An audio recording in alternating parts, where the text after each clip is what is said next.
Hello friends, welcome to my channel Monaz food corner. आज मु नहीं आसी सपुरी खटा रेसिपी। यही सपुरी खटा को आप बहुत कम समय रे अति सहज बन पारे। यही सपुरी खटा को मु बिना प्याज रसुण प्रस्तुत करी। आपण या जेकोसी पूजा पर्व भी बन खाई पारे। तेबे चलतु डेरी नगरी स्टार्ट करबा आज रेसिपी। सपुरी खटा पे प्रथमे मसला प्रस्तुत करबा। कढ़ाई ये गरम हो गलानी। एबे दे दूची गोटे छोट चम्मच जीरा, गोटे छोट चम्मच सोरिष, गोटे छोट चम्मच पानमधुरी,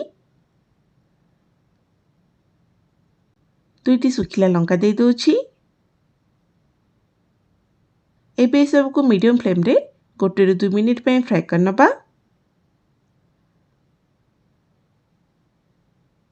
वर्तमान ये सब को बाहर करनबा आ ठंडा हेबा को छाड़ी दबा।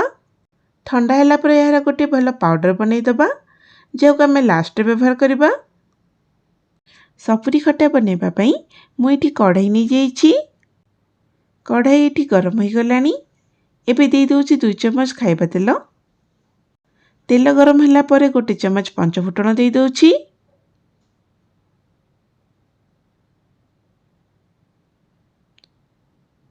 फुटण फुटी आसिलानी। एबे दे दोछि 2टी सुखिला लंका, 10 ରୁ 15टी भृसंग पत्र दे दोछि। अल्प किछि अदा छेचा को दे दोछि। एबे सब को भले से मिसई नोछि।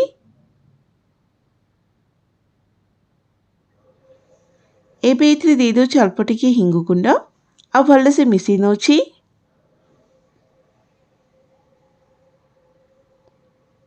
वर्तमान काटिकी रखिथिबा सपुरी को दे दोछि। आधा चम्मच हळदी गुंड दे दोछि। गोटे चम्मच लंका गुंड दे दोछि। स्वाद अनुसार लुण दे दोछि। एबे सब को भले से मिसई नोछि। वर्तमान लीड को दे दोछि आ मीडियम फ्लेम रे 2 ରୁ 3 मिनिट पे कुक हेबा को छाड़ी दबा। एबे लीड को बाहर करिकी हल्का बुली नबा। एबे इथरे दे दोछि आधा कप गुड़। आपण एठी गुड़ जगह चीनी भी नहीं पारिबे, किंतु गुड़ देबा द्वारा खटार कलर बहुत बढ़िया आसता है। गुड़ को सपुरी सहित भल से मिक्स कर नबा।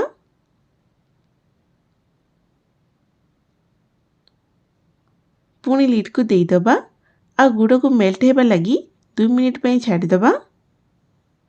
एबे कवर बाहर कर नबा। देखि पारुथिबे गुड़ सब मेल्ट हो आसिलानी। एबे इथरे दे देबा गोटे कप गरम पानी।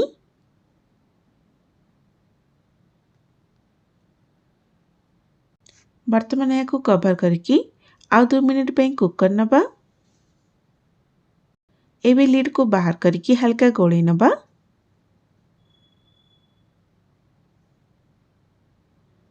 गोटे छोटे चम्मच कॉर्नफ्लोर को पानी रे मिसेकी रखिथिली ताको दे दोछि। एबे बिना लीड रे आउ गोटे मिनिट पे कुक कर नबा। आपण एठी देखि पारुथिबे सपुरी खटार ग्रेवी केमिति बहलिया होई आसिलानी। एबे गुंड करी रखिथिबा मसला रु गोटे चम्मच दे दोछि आ भले से मिसई नोछि। वर्तमान सपुरी खटा हमर रेडी होई गला। गैस रो फ्लेम को बंद कर दबा।